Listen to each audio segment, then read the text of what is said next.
you know that weird feeling when you're at a New York City nightclub and you're waiting for the drugs to come, but they don't come, and you're like, where are the drugs? Oh, they got blasted off a boat. I'm sure that hasn't happened to anyone. Josh, what's going on with that boat?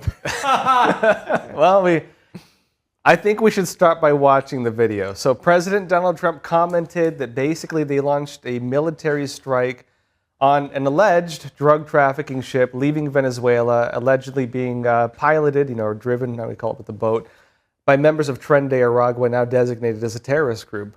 And the military blew them up. Defense Secretary Pete Hegseth posted the video of this. Look, right, you have these guys driving their boat, row your boat, trafficking drugs. This is through the Caribbean. Oh, actually. So that's the boat. It's like a little dinghy. It's a little bigger than a dinghy. Isn't it a speedboat so they can evade? there it goes, yeah. All right. But yeah, it's 11 people on board. They blew them up. And what they're now saying is there's going to be a lot more like that. Get ready, because this is just the start. It's interesting because I think by now most of us have seen videos like this of terrorists, like ISIS or Al Qaeda or Taliban getting blown up, and we all watch these guys sitting around with like their AK-47s, and a bomb gets dropped on them, and we're like, oh, good, they or your blew pager, up the terrorists, or your pager explodes in your pocket, that was given to you by a guy who seemed a bit, like he really wanted you to have that pager, and that stuff happens, right? So it's different now, though, because we haven't really seen this being used against drug traffickers. Normally, drug traffickers, they try to arrest them, they chase them down, they put them in jail. And, for a long time, that's been the way we've watched these actions take place. What the administration is now saying is, we tried that, and it didn't work. And now we're trying something a little bit different. Namely, we're blowing them up. In fact, I know Secretary of State Marco Rubio, Cindy, you gave me the clip on this. Let me show you the clip. This is Marco Rubio talking about the new strategy they have. Watch this. The United States has long, for many, many years, established intelligence that allow us to interdict and stop drug boats. And we did that. And it doesn't work. Interdiction doesn't work because these drug cartels, what they do is they know they're going to lose 2% of their cargo. They bake it into their economics. What will stop them is when you blow them up, when you get rid of them. Dick Cheney would have loved this. Dick Cheney would have been so happy, I guarantee it. Yeah, but this is what it is. This is what the new war on the cartels looks like. Now, interestingly, when we think about drug cartels, a lot of us just think Mexico. For a long time, that's been like the nature of the conversation on drug cartels. We say the Mexican drug cartels. We're talking about Sinaloa and so on, right? This actually was, again, Tren de Aragua, now alongside MS-13 and the other cartels labeled as terrorist organizations by the Trump administration. And what's interesting, too, is that actually not even Trump, the Biden administration designated the head of the Venezuelan government, Maduro, as the leader of one of the cartels, the major cartel in that country, which is the Cartel de los Soles, right? The Cartel of the Suns. They now have a $50 million bounty on the head of the president of Venezuela. And again, going back to the Biden administration, they were saying that basically he was not the legitimate winner of the election. They recognized the incumbent or the other guys being the winner, who's now currently, he's in exile. Well, right? he was not the incumbent. He was the head of the parliament, I think. Head of the parliament in their yeah. system. Not incumbent. Yeah, the other candidate who allegedly lost, but the U.S. government says didn't lose. Now it's interesting because we're on the brink, it looks like, of a war with Venezuela, is the other side of this. Because what the Trump administration is doing now, they're putting the U.S. Navy into the waters as part of the drug interdiction programs, and what are now not even just stopping the drug traffickers, it's blowing up the drug traffickers. What happens when you've designated the head of an entire country as being the leader of a cartel, which you've now designated as a terrorist organization, and which you've now authorized the military to blow up? Well, if you target the head of a country, you might just be targeting, again, a country. And what does that look like if they're terrorists? Well, it looks like Afghanistan when they were under the Taliban, or it looks like Iraq when they're under Saddam Hussein, and looks like going after ISIS when they had, when they had ISIL, right? And the it looks like World War III could be a drug war, because if you look at a lot of these, we call them like rogue states or regimes, a lot of them have a narco empire inside their country they're producing all of these terrible lot of them do. chemicals, A lot of and they're them do. exporting them onto the world. North Korea, you had in Syria with the Assad regime, you have here.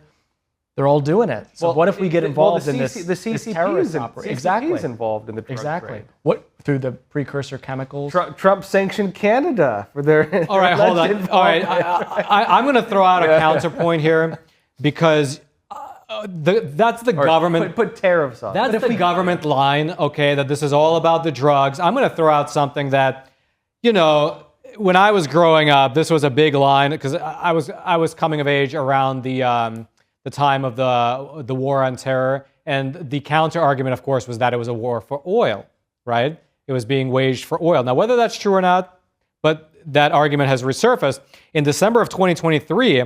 Okay, so leading up to this, Guyana is a small country right next to Venezuela, right? Just to the north, yeah. Just to the north. And what separates them is kind of like a basically uninhabitable forest.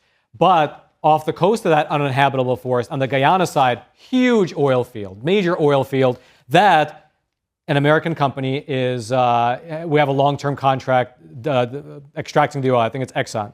In December of 2023, Venezuela's government under Maduro, they successfully passed a referendum to claim sovereignty over that oil-rich area in Guyana. And they basically gave a deadline of when the military of Venezuela could actually begin acting to claim that area and the oil in that area. Josh, you think that has anything to do with the designation and the bounty on Maduro's head? Well, when have we ever waged war in a country for oil, Roman? You know? That's what I mentioned in my claim about Dick Cheney. I mean, I think we're reliving something right here. We say this is novel, but it reminds me of the. But like jokes aside, because I know my generation too, growing up, everyone said it was about oil. This actually is a big problem. So Venezuela is not a country like most of us would think. When they were having large-scale protests in Venezuela, remember the U.S. was talking about actually intervening and doing peacekeeping operations there because it was getting so bad. This is forgotten history. The Chinese Communist Party threatened military action against the United States if the United States intervened in Venezuela. What is not known about Venezuela is a lot of the infrastructure was built by Russia and China. They own the infrastructure, they're protecting their assets. They're not an independent country like we would think of an independent country. They're a puppet state. And to a very large extent, they're a puppet state. And so if you go back, talking about war, the broader picture of it, your point, is that they're trying to start World War III.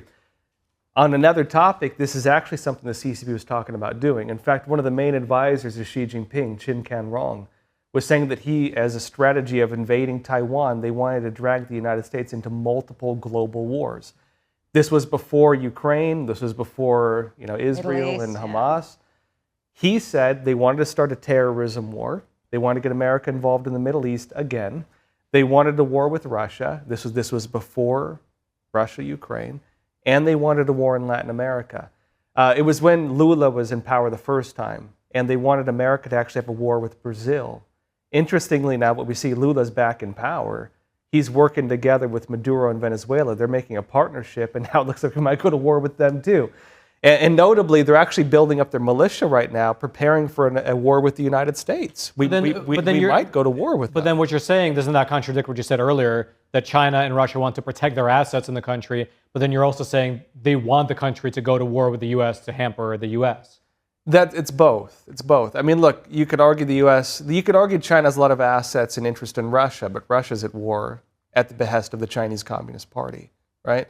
In fact, they were even deemed by the United Nations as being the main supporters of Russia's involvement in the war with Ukraine.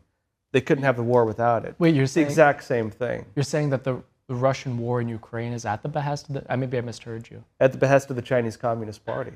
At the behest or with the support? I don't think that's at the behest. Well, you can argue both sides of it. Very much in the interest of the Chinese Communist Party based on their own strategies, but it is determined by Trump and by the United Nations, by NATO. China is the basically force keeping the war going. They're the main thing. And to point on this, it was South China Morning Post published quotes from a CCP leader declaring openly just recently, just about a month ago, that they will not allow the war with Russia to end. Because they say that if the war with Russia ends, America will shift its military focus to Asia Asia Pacific, and China.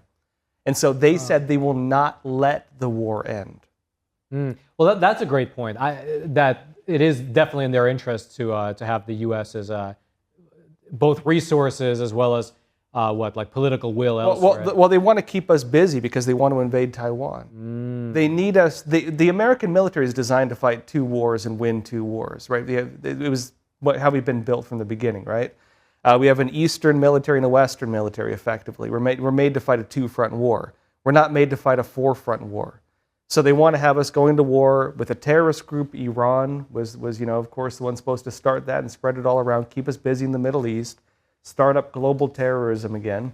They wanted us at war with Russia. They wanted us at war again, with Brazil and Latin America, and they wanted us to go to war with China in addition to that afterwards. So it would mean that all of them are involved with this. And what did Trump say when Xi Jinping and Vladimir Putin and Kim Jong-un were meeting just recently? They're conspiring against the United States. The exact quote from the President of the United States. We know that he knows they're conspiring against us in this meeting they're having. All right. Well, let's end on a nice note. There was a heated debate in the Mexican Senate regarding the U.S.'s role in fighting the cartels. Let's roll that clip of that heated debate.